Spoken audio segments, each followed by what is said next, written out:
Hi there, booktube. It's Russell. Welcome to the Reading Fabricator, and today I'm going to talk about Joan Didion's Blue Nights. Now, this is my third foray into her work. I've actually sort of gone into different writing styles with her. The first one was the White Album, which to this day I still maintain is the best essay collection I have ever read. Even though I haven't read many essays, but there's just in particular certain essays in that book there that are true highlights. I mean, amongst the greatest reading experiences I've ever had in terms of non-fiction. Then I went and read her fiction book, Play It As It Lays, which I thought was just fine. It wasn't as good as the White Album. And then I thought I would try her memoir. So I ordered this a couple of weeks ago, got it, and I read it in two sittings, Blue Nights. Now, people can read this in one sitting if they want to, but for me that's a big deal because normally I can only read like small amounts at a small period of time over a long period of time.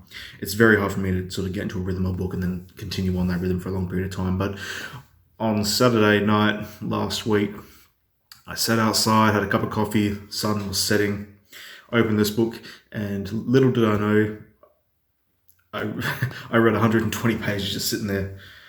I was hooked on this. I just had to know how it was going. I just had to figure things out. I just had to find a way to get past her cold outreach push to get into her intimate life, and then the next day I finished it, and it's a wonderful experience, a sad experience, obviously, given what the subject matter is about, but she's truly a fascinating individual, one of the greatest female writers of the 20th century, a gargantuan when it comes to non-fiction, and I think this is almost as good as the White Album. It's up there.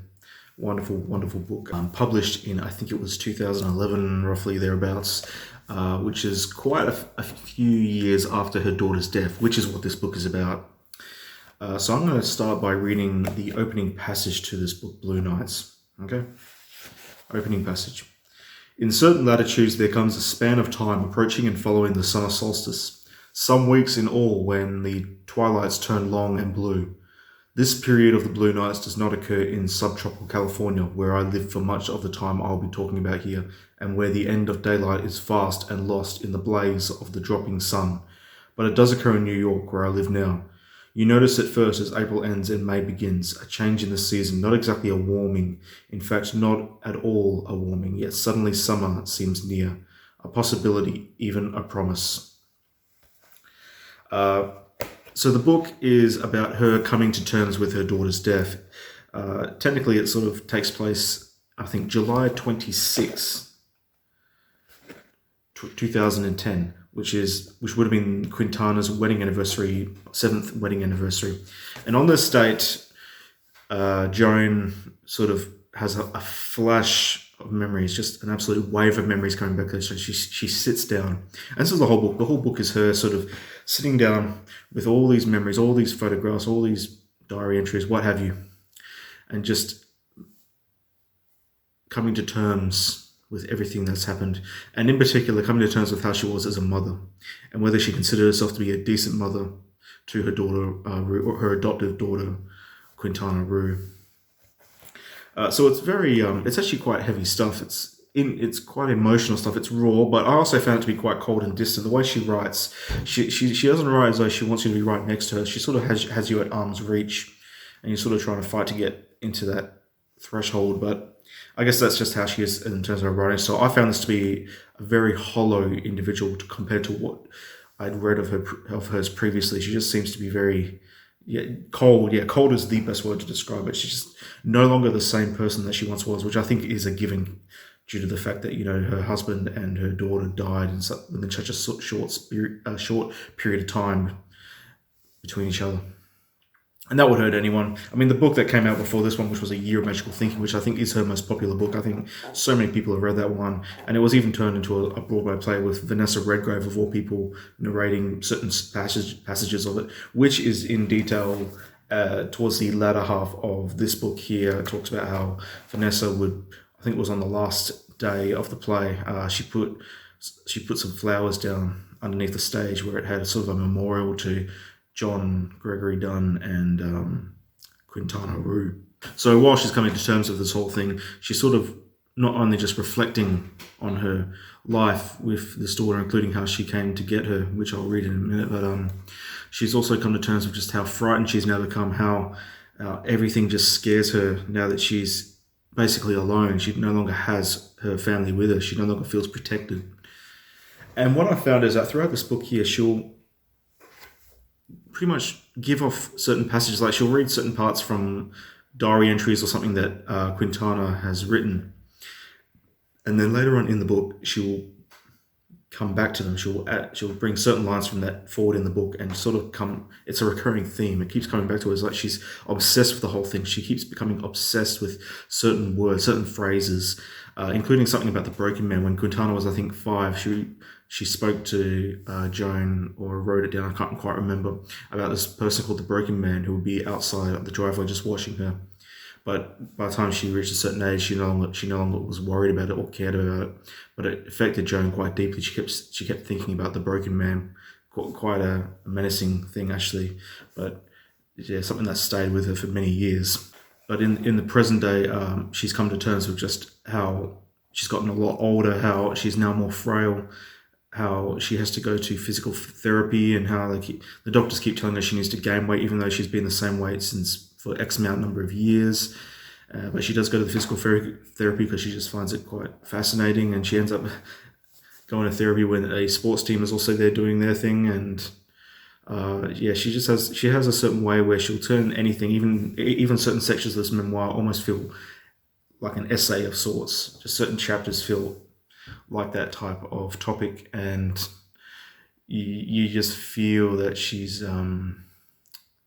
pretty much coming to terms with the inevitable, her view on death, how she no longer basically fears death.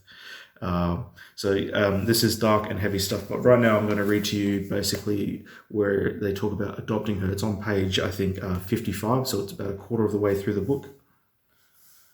She was born in the first hour of the 3rd day of March 1966 at St. John's Hospital in Santa Monica. We were told that we could adopt her late the afternoon of the same day, March 3rd, when Blake Watson, the obstetrician who delivered her, called the house at Portuguese Bend, in which we then lived, 40-some miles down the coast from Santa Monica. I was taking a shower and burst into tears when John came into the bathroom to report what Blake Watson had said. "I have a beautiful baby girl at St. John's," is what he had said. "I need to know if you want her." The baby's mother, he had said, was from Tucson. She had been staying with relatives in California for the birth of the baby. An hour later, we stood outside the window of the nursery at St. John's looking at an infant with fierce dark hair and rosebud features. It's beautiful stuff, really, especially how she reflects on her daughter growing up, seeing her change, seeing her interests change, seeing how her personality changes. Her daughter had sort of a tumultuous life, growing up and leading towards her death, especially with addiction. And so on those sections there, she kept pondering whether or not she was a decent mother to her daughter.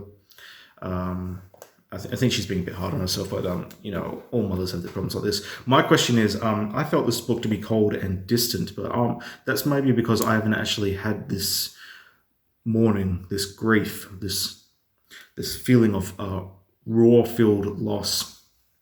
So I'm curious if anyone out there who has read this book and has had a substantial loss in their life, whether it be a loved one or a friend, read this and was a bit more taken in by it than I was, or found it to be a little bit more reaching to them in terms of basically this book was able to grip them. I don't hate this book. I really, really like this book. I just found it to be, I just couldn't find a way to get into the raw grasp of things, even though it's really well written, and it is really well written. Joan Didion is a fantastic writer, as you've seen by those passages that I've read. But let me know what you think about that. There's also talk about how when Quintana grew up, she came into contact with her actual family, who I think are from, can't remember if it's from Arizona or Texas or something like that.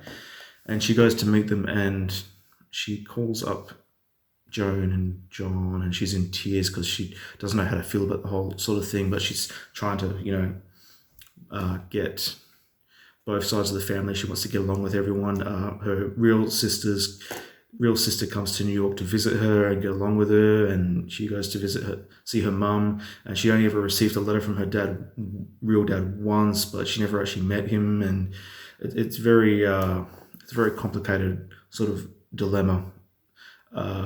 That's all in the latter half of the book, so it all builds to that sort of thing.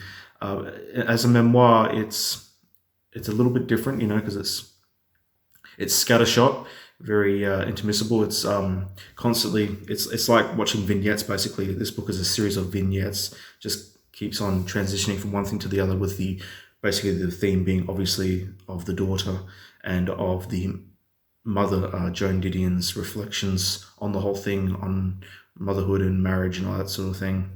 I do consider this to be quite a good read, a very quick read. As I said, I read it in 2 sittings, and that's very good even for someone like me. And there are passages that will probably make you cry. So I'm going to finish by reading the very last section of this book here, because I think it's quite very well articulated. Wonderful, wonderful passage.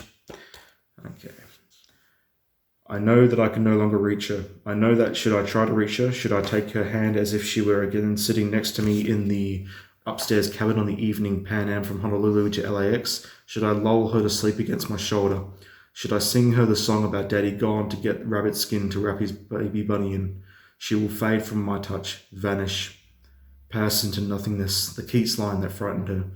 Fade as the blue nights fade, go as the brightness goes, go back into the blue. I myself placed her ashes in the wall. I myself saw the cathedral doors locked at 6. I know what it is I am now experiencing. I know what the frailty is. I know what the fear is. The fear is not for what is lost. What is lost is already in the wall. What is lost is already behind the locked doors. The fear is for what is still to be lost. You may have seen nothing still to be lost, yet there is no date in her life on which I do not see her.